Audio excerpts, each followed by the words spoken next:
Claves de la semana. Seguimiento de noticias internacionales elaborado por CESCI.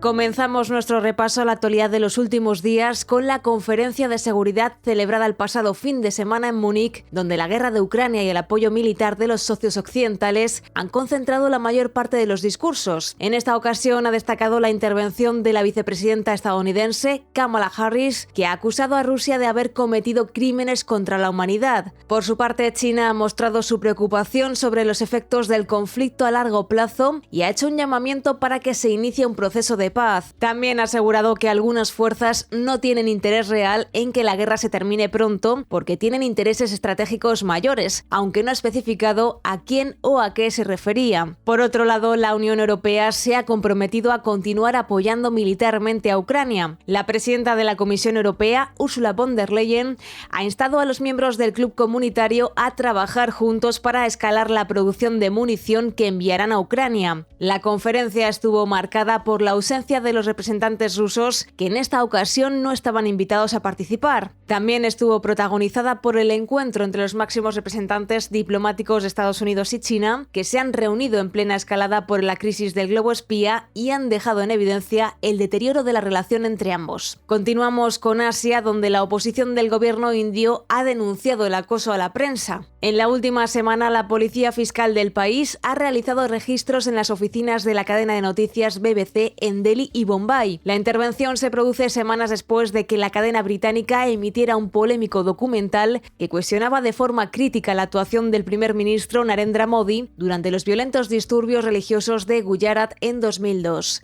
Según los críticos del presidente, las redadas contra una de las marcas de medios de comunicación más conocidas del mundo son una muestra de la creciente amenaza a la libertad de expresión en la India. Denuncian también que el acoso por parte de las autoridades fiscales o judiciales se está convirtiendo en algo habitual para los grupos opositores a Modi. El gobierno nacionalista ya había intentado bloquear la difusión por internet del documental de la BBC que indagaba en la respuesta de Modi, por entonces ministro principal de Gujarat, a los disturbios en los que murieron más de 1.000 personas, en su mayoría musulmanes. Sus partidarios se han mostrado muy disgustados con el tratamiento en el documental de la figura de Modi, ya que señalan que contiene numerosas falsedades y alegan que las películas de la cadena formaban parte de una estrategia para derrocar a su gobierno. Por su parte, Reporteros Sin Fronteras ha declarado que las redadas en las oficinas de la BBC tienen todas las características de una represalia. Sin embargo, el Ministerio de Finanzas alega que los registros obedecen únicamente a que se habían encontrado pruebas de irregularidades fiscales en la empresa de medios de comunicación. Y volvemos una vez más a Ucrania, a escasos días de que se cumpla un año de la invasión por parte de Rusia. El conflicto podría estar entrando en una nueva etapa, con ambas partes intentando reaprovisionarse de cara a una próxima ofensiva. Desde que el pasado otoño se produjese el avance ucraniano, la guerra se encontraba en fase de estancamiento, sin que ninguna de las partes hubiese conseguido apenas logros territoriales. Los ataques durante este invierno se han concentrado en el uso de misiles por parte de Rusia, que tenían como objetivo atacar las infraestructuras estratégicas y dejar a Ucrania sin abastecimiento energético. A lo largo de estos meses, el presidente ucraniano Vladimir Zelensky ha llevado a cabo un tour diplomático en un intento de afianzar el suministro de armamento de la OTAN a Ucrania. A pesar de la insistencia ucraniana, los miembros de la OTAN han rechazado por el momento suministrar aeronaves de combate a Ucrania. Se desconoce si será necesario hacerlo en un futuro, dadas las limitadas capacidades militares del ejército ruso en estos momentos. Se estima que Rusia ha perdido unos 180.000 hombres y cerca de 2/3 de los tanques desde que comenzó la invasión. Además, Moscú podría estar encontrando importantes dificultades para reaprovisionarse de material militar. Algo similar le ocurre a Ucrania, que ha consumido la mayor parte de los arsenales de los socios de la OTAN y está poniendo en serias dificultades sus industrias armamentísticas, tal y como reconoció su secretario general en la Conferencia de Seguridad de Múnich.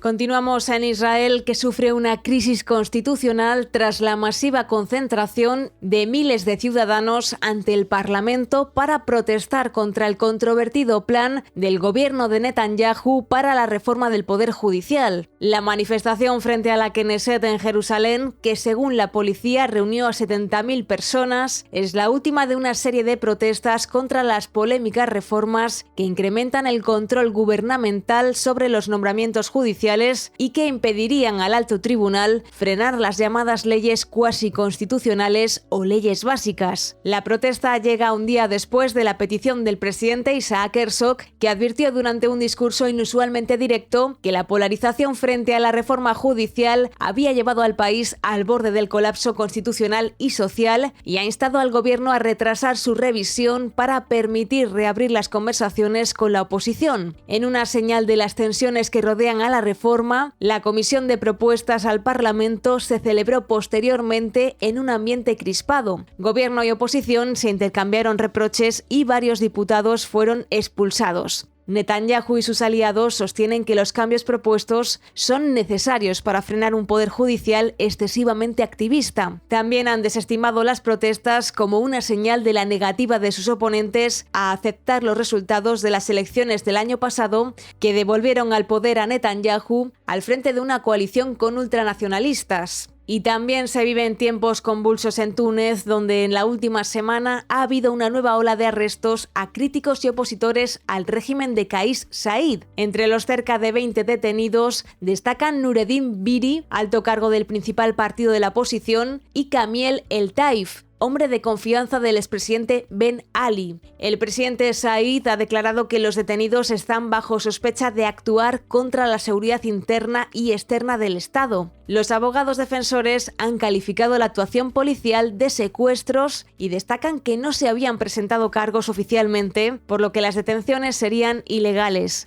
Esta es la última muestra del autoritarismo de Said, que en los últimos 2 años ha revertido todos los avances democráticos logrados en el país desde la primavera árabe. La ONU ha mostrado su preocupación por la represión a la que se enfrentan los opositores políticos y los ataques a la independencia judicial en el país. Y terminamos el boletín en África, donde Senegal vive una elevada tensión preelectoral. Las autoridades senegalesas anunciaron la semana pasada que se celebrarán elecciones presidenciales el próximo 25 de febrero de 2024 en el marco del aumento de las tensiones por el juicio contra el opositor Ousmane Sonko, candidato a los comicios. Como se recordará, Sonko fue denunciado por el ministro de Turismo por difamación e insultos y su condena le imposibilitaría presentarse a las elecciones. Además, está siendo también juzgado por una presunta violación y amenazas de muerte, acusaciones que según él forman parte de una conspiración política en su contra. Pese a ello, Sonko goza de una enorme popularidad entre la juventud senegalesa. Cientos de sus partidarios se manifestaron a la salida del juicio y fueron dispersados por la policía con gases lacrimógenos. La estabilidad política de Senegal,